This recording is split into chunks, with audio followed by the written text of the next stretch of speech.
महाभारत की कहानी राजा शिवी चक्रवर्ती। बहुत समय पहले की बात है। कुशीनगर नाम के एक राज्य में एक राजा राज किया करता था। उस राजा का नाम था शिवी। वह एक चक्रवर्ती सम्राट था और अपनी महानता और दयालुता के कारण प्रसिद्ध था।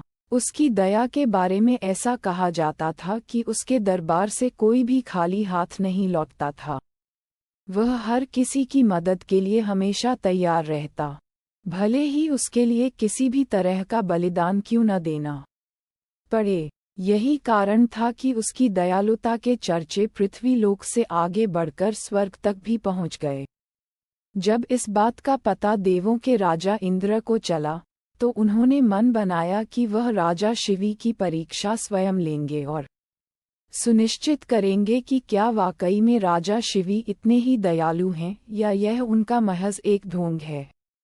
ये तय करने के लिए उन्होंने एक योजना बनाई और अग्निदेव को भी अपने साथ योजना में शामिल होने का निवेदन किया। राजा इंद्र की बात पर अग्निदेव भी राजा शिवी की परीक्षा लेने के लिए तैयार हो गए। फिर क्या था, राजा इंद्र ने एक बाज का रूप धारण किया और अग्निदेव ने एक कबूतर का।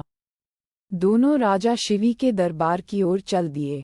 अग्निदेव कबूतर के रूप में आगे गए और इंद्र बाज के रूप में इस प्रकार उनके पीछे चले कि मानो एक बाज कबूतर का शिकार करने के लिए उसके पीछे उड़ रहा हो। थोड़ी ही देर में अग्निदेव कबूतर के रूप में राजा शिवी के दरबार में पहुंचे और राजा शिवी की जांघ पर बैठ गए। उन्होंने राजा से कहा कि एक बाज उसका शिकार करने के लिए पीछे आ रहा है, वह उसकी जान बचा ले।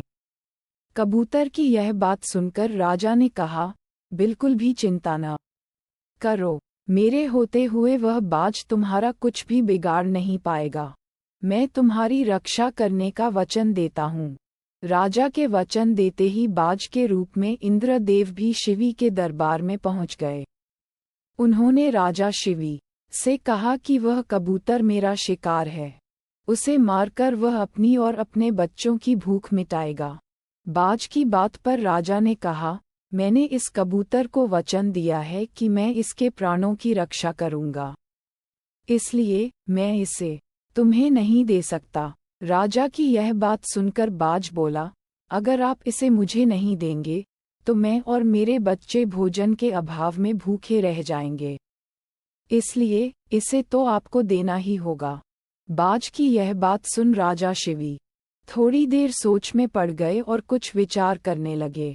कुछ देर विचार करने के बाद राजा शिवी ने बाज से कहा, अगर मैं तुम्हें इस कबूतर के वजन के बराबर मांस दे दूं तो तुम्हारी और तुम्हारे बच्चों की भूख मिट जाएगी। ऐसे में इस कबूतर के प्राण भी बच जाएंगे और मेरा वचन भी बना रहेगा।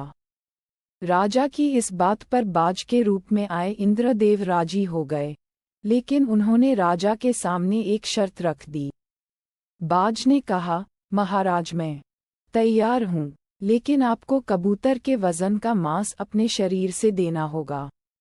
बाज की यह बात सुनकर राजा ने सोचा कि कबूतर का वजन कितना होगा।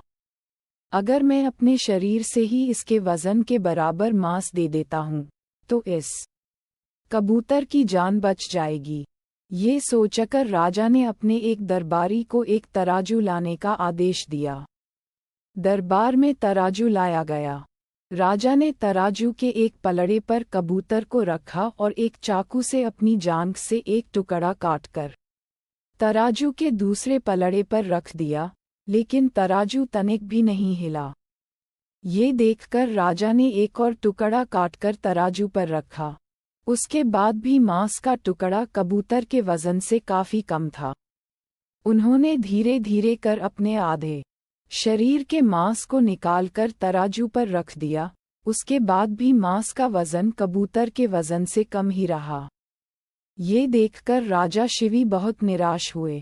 उन्होंने निश्चय किया कि अब कुछ भी हो जाए, वह अपने वचन का मान रखते हुए कबूतर को बचाएंगे। ये सोचकर वह खुद ही तराजू के पलड़े पर बैठ गए और तराजू पर कबूतर का पलड़ा ऊपर आ गया। राजा ने बाज से कहा, तुम मेरे पूरे शरीर का मांस ले लो और कबूतर को छोड़ दो। ये सुनकर इंद्रदेव को राजा पर दया आ गई। इंद्र और अग्निदेव अपने असली रूप में आए और कहा, राजा शिवी, हम आपकी परीक्षा लेने आए थे और आप इस परीक्षा में सफल रहे। आप वाकई में बहुत ही दयालु और परोपकारी हैं। इस पृथ्वी पर आपकी बराबरी दूसरा और कोई नहीं कर सकता। इतना कहते हुए दोनों देव वहां से गायब हो गए। शिवी चक्रवर्ती की कहानी से सीख।